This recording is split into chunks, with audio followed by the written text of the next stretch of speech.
Yeah, I'm no doctor. I'm just saying what I've heard. And that was in no way, it wasn't said in a way that they're like, oh, what do you think? I said, I think he's fine. It wasn't like that. This was meant to be Tom Aspinall's moment of truth, the night he'd prove everything. But in a split second, everything shifted. His sight, his title defense, his standing with Dana White. Now the heavyweight division sits, frozen while private ultimatums surface, and time keeps running out. The champion pushes back. I'm generally doing pretty good, thanks, mate. Yeah, everything in my life is pretty amazing. Can't complain. How are the eyes? The eyes are, unfortunately, not back to full health yet. So we're still waiting. After UFC 331, Tom Aspinall went mostly quiet for weeks.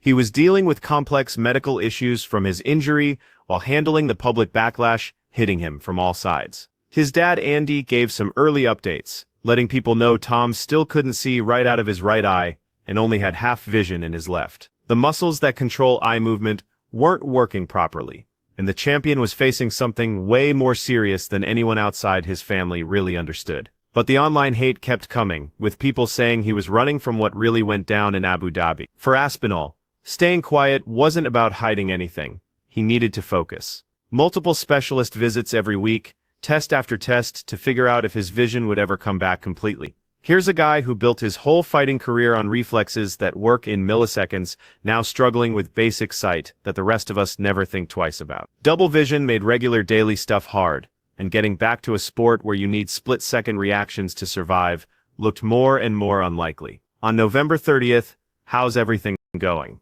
How are you feeling just over a month later? He's doing a media tour on it. He's milking it, and I'm like, bro, if you don't believe the eye poke and you don't believe the doctor's reports, like, what are we doing? Like, what's going on here? Like, I didn't make this shit up. Go watch the replay, check out the doctor's reports. November 30th, 2025 brought something that shut up all the doubters. Aspinall dropped comprehensive medical records from UK NHS specialists that left no room for reasonable doubt about how bad this injury really was. The diagnosis hit hard: significant bilateral Brown syndrome. This rare condition that messes with the superior oblique tendon trochlear complex and stops your eyes from moving up, especially when you look inward.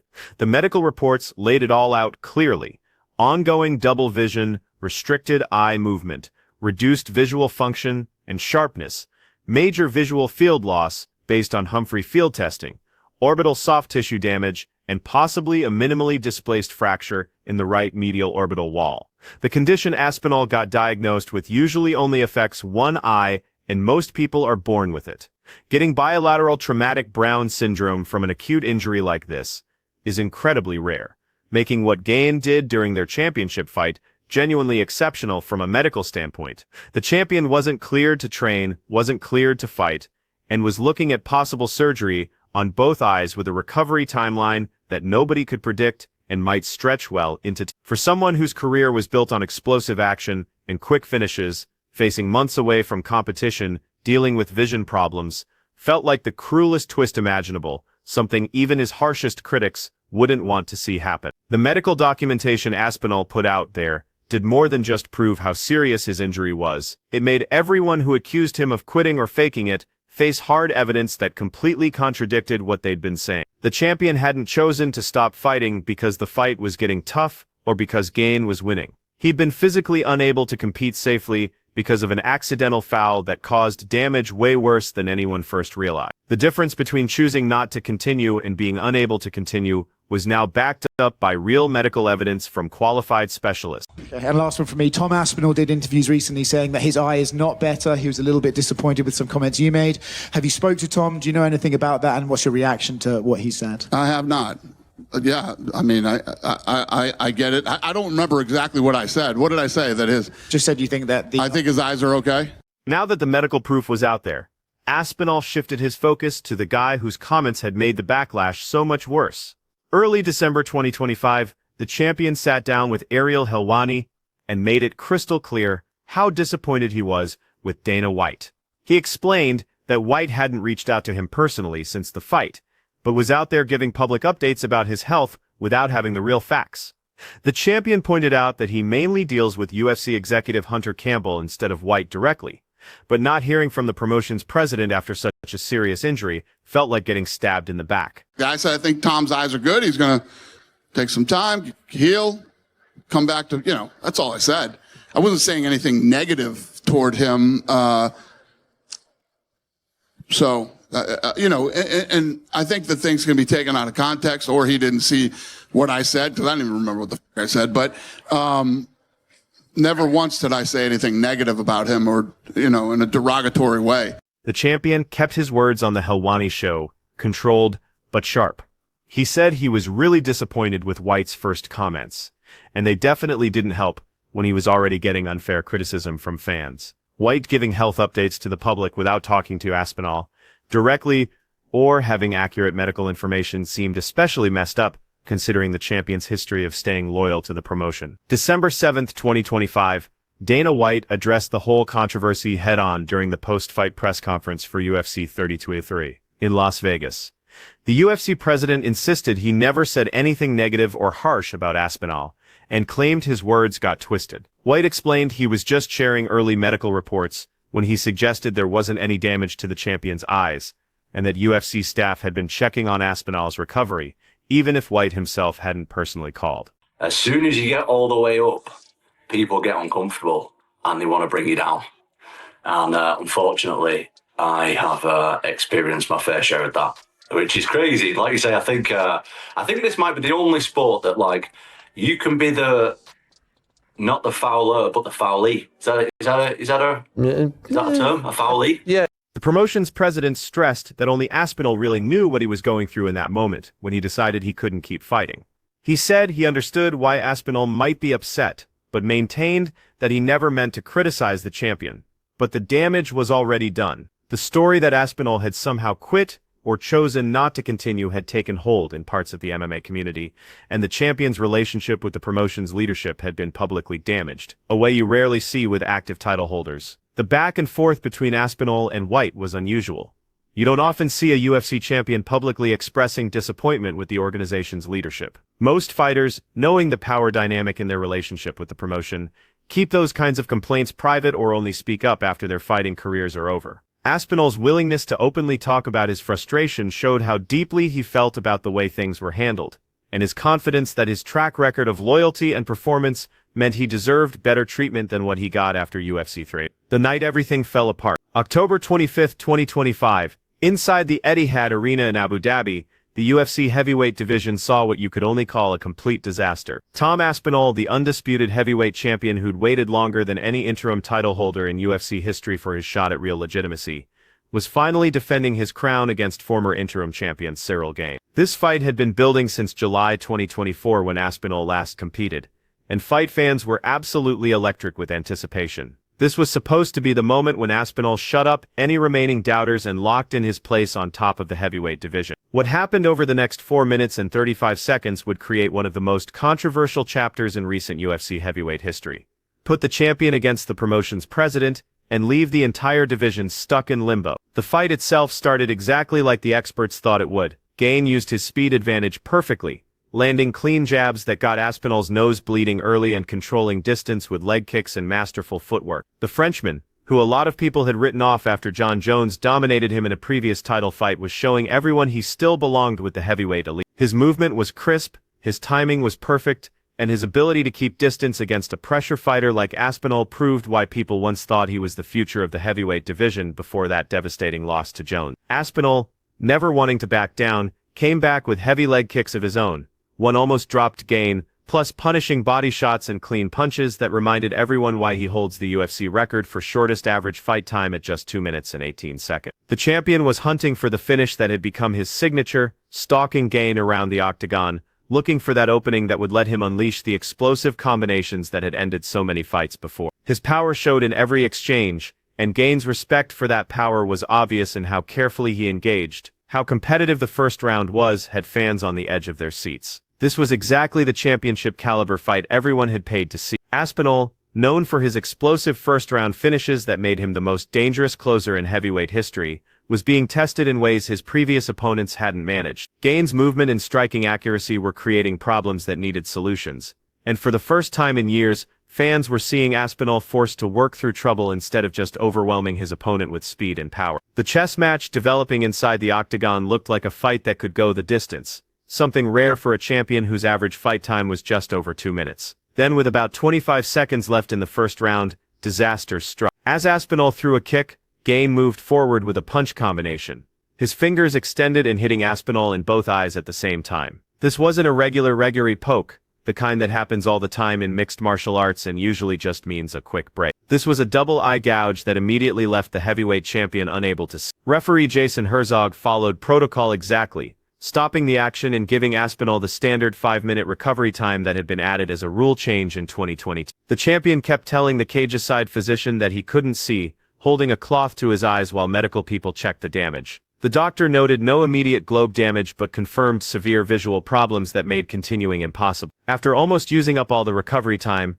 Aspinall confirmed to Herzog that continuing was impossible. The blurred and double vision he was dealing with made fighting one of the most dangerous strikers in the heavyweight division medically impossible. The fight was ruled a no contest due to accidental foul, with Herzog deciding the eye poke was unintentional, meaning no disqualification victory would go to Aspinall. The champion kept his title, but the victory felt empty and the crowd's reaction made everything worse. Some fans there booed Aspinall, frustrated with the disappointing ending to a fight they'd traveled across the world and paid premium prices to watch. The champion showed his anger in the cage right after the stoppage, reportedly saying he'd just been poked deep in his eyeball and couldn't see. He was taken to a hospital in Abu Dhabi immediately after the event, but what happened there turned into another source of frustration. The emergency facilities were swamped, and the champion found himself waiting in line for hours only to be seen by medical staff who didn't have specialized knowledge about eye injury. Real treatment wouldn't start until he got back to the United Kingdom, leaving Aspinall to deal with uncertainty about how serious his condition was during the long trip home. What happened right after the fight set up the controversy that would follow.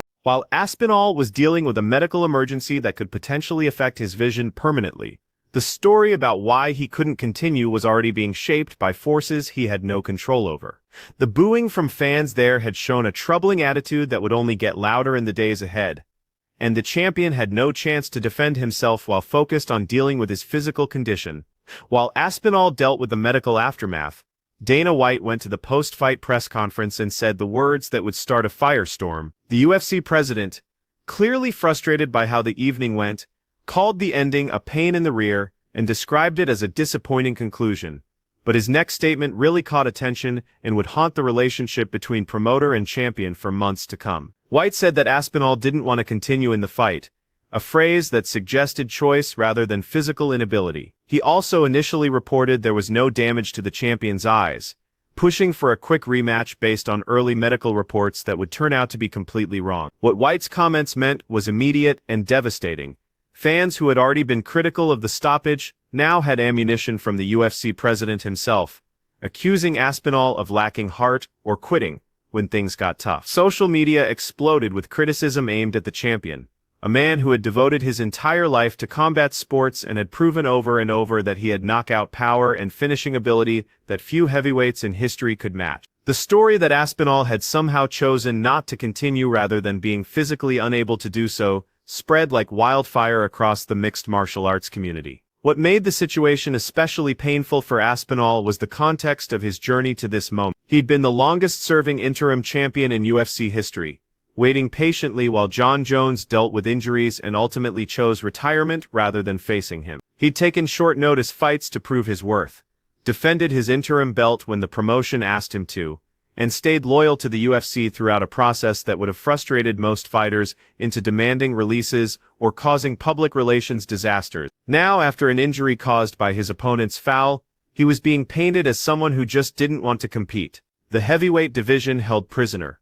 As December 2025 comes to an end, the UFC heavyweight division stays stuck in limbo. Tom Aspinall continues his medical recovery, with surgery scheduled for the coming weeks to fix the ongoing double vision and restricted eye movement that's been plaguing him since that terrible night in Abu Dhabi. The champion hasn't been cleared to train, can't do any combat activity, and faces a recovery timeline that medical professionals can't accurately predict. The rematch with Cyril Gane that Dana White immediately confirmed as the next title fight remains officially unscheduled, with no date announced and no sign of when one might come. The situation has created a weird dynamic where the heavyweight champion and the promotion's president have publicly disagreed while still supposedly working toward the same goal of booking a rematch. Former UFC champion Henry Cejudo, who's had his own frustrations with Dana White and the promotion, gave advice to Aspinall during fight week for UFC. Cejudo emphasized that White is a promoter while Aspinall is a fighter, and that taking the president's comments personally could create unnecessary problems.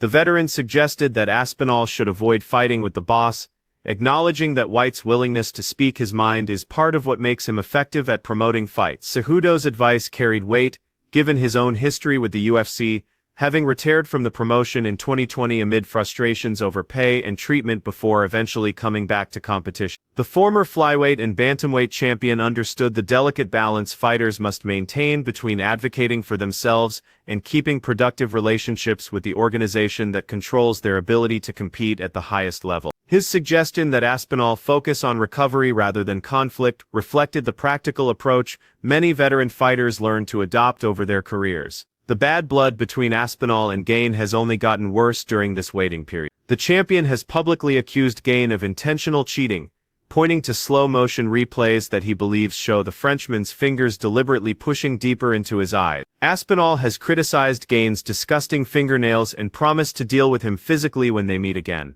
For his part, Gane has posted on social media about having no date or opponent confirmed, training while waiting for clarity on his future. The rivalry that was already compelling before UFC 3021 has now developed genuine hatred that will make their eventual rematch even more anticipated. The accusations of intentional fouling add another layer of complexity to a situation already loaded with tension. While the referee ruled the eye poke accidental, Aspinall's firm belief that Gane acted deliberately will fuel the promotional narrative around their rematch and create real hostility between two fighters who previously had no personal bad blood. Whether Aspinall's accusations are accurate or the result of frustration from his injury and everything that followed, the result is a rivalry that now carries emotional stakes beyond just deciding the heavyweight championship. So it's your fault when you get a foul like that. It's absolutely insane.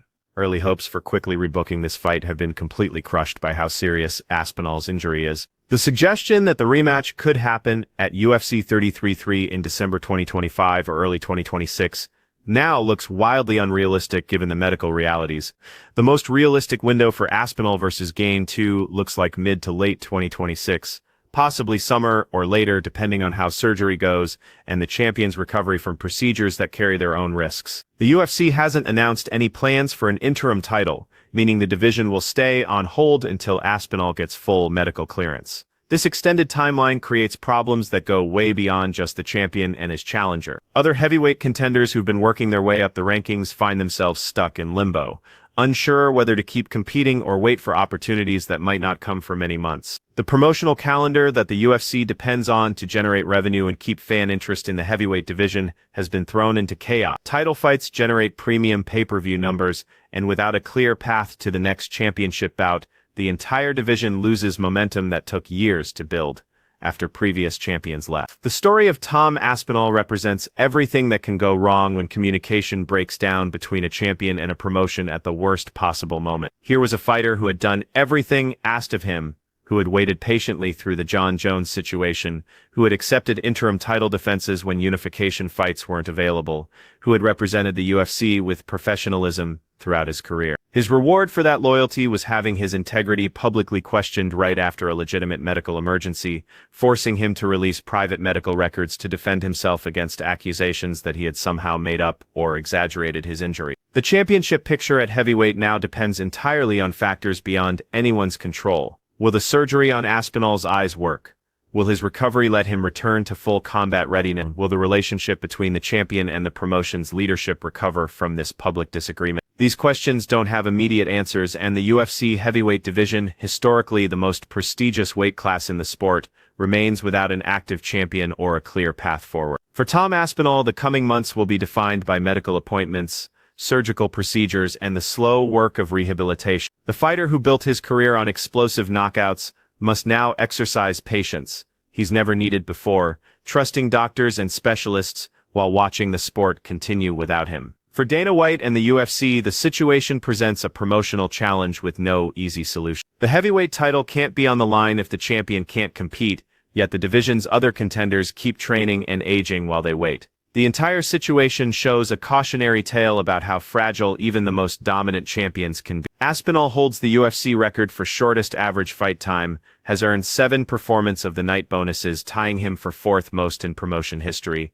and was widely considered the most dangerous finisher in the heavyweight division before his injury. He's a BJJ black belt with exceptional striking speed for his 6'5" frame, a man who knocked out Curtis Blades in just 60 seconds to avenge his only UFC loss. Yet one accidental foul, one unintended extension of fingers during a punch combination, has potentially derailed an entire year of his prime. The tension between Aspinall and White seems to have cooled somewhat by late December, with focus shifting to the champion's health and eventual return rather than their public disagreement. But the underlying issues that created the conflict remain unresolved. The champion believes the president's words hurt his reputation unfairly. The UFC president maintains he had no harm and was simply reporting what he'd been told at the time. The truth likely lies somewhere in the middle, where miscommunication and frustration created a public split that neither party intended. The broader implications of the situation extend beyond just Aspinall and White. Other UFC champions will have seen how quickly public sentiment can turn against a fighter who suffers an injury, especially when leadership comments can be interpreted as criticism. The relationship between promoters and athletes in combat sports has always been complex, with competing interests and pressures that rarely align perfectly. This incident has exposed those tensions in a way that may influence how future champions handle similar situations, whether by being more proactive about medical disclosure or more careful about public statements regarding promotional leadership. What remains certain is that when Tom Aspinall finally returns to the octagon, whenever that may be, the eyes of the combat sports world will be watching. Not just his eyes, which will have undergone surgical intervention and months of recovery, but the metaphorical eyes of millions of fans who want to see if the champion can reclaim the momentum that was so cruelly interrupted in Abu Dhabi. The rematch with Cyril Gane will carry even more significance now, not just for the heavyweight championship but for Aspinall's legacy and his relationship with the organization he has served so loyally. The heavyweight division has historically been the crown jewel of the UFC, the weight class where the biggest and most powerful athletes on the planet compete for supremacy. Names like Brock Lesnar,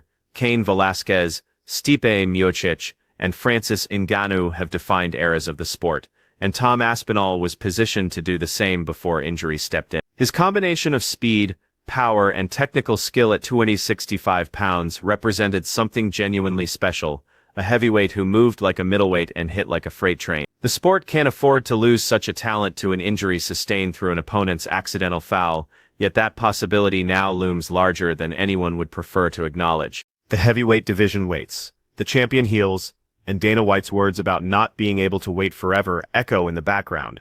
A reminder that in professional fighting, time is the one opponent no champion can defeat indefinitely. Thanks for watching. Check out other cards on the screen.